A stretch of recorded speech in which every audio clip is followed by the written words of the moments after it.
have to say that Sievierodonetsk and Lysychansk, these two places mean a lot to President Vladimir Putin in what he calls the special operation in the war, the full-scale invasion to Ukraine, because taking over them would mean the full control over the Luhansk region.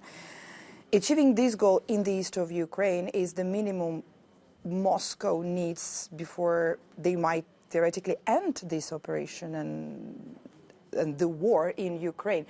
Right before the invasion, he of course also said, Putin said that he is recognizing the independence of Luhansk and Donetsk region. So this is the particular meaning for Russia. Now, when it comes to Ukraine, the war here in the east of Ukraine has been going on since 2014. And the defense and the resistance we're seeing now by Ukrainian forces in the east also explain the fact that these are some of Ukrainians' most experienced and well-equipped forces. They have been there for 8 years.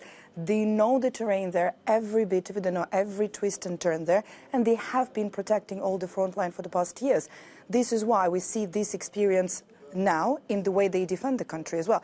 We also have to say that the way they're prepared and the way they're defending could be judged by the fact that it was at the end of March when Russian forces withdrew from the Kiev region in the north of Ukraine and focused entirely on the so-called battle for Donbas. And yet, 2 months later, we are talking about the battle for Sievierodonetsk, which is not full of Donbas.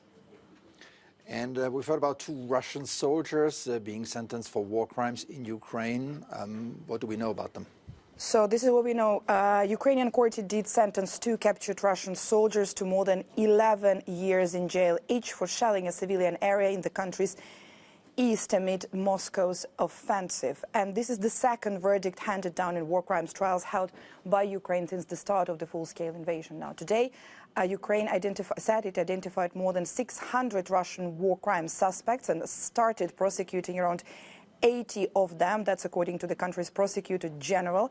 I have to say that Kyiv pays particular attention to these persecution and to identifying the alleged war crimes and also to taking them to the court. And today, Estonia, Latvia and Slovakia also decided to join an international investigation team in Ukraine. Now, what Kyiv is saying here, they really want to do their best to identify those who committed those war crimes. But in order to do that in a transparent and fair way, they are inviting indeed all the partners and all the allies to join them to make this investigation truly international.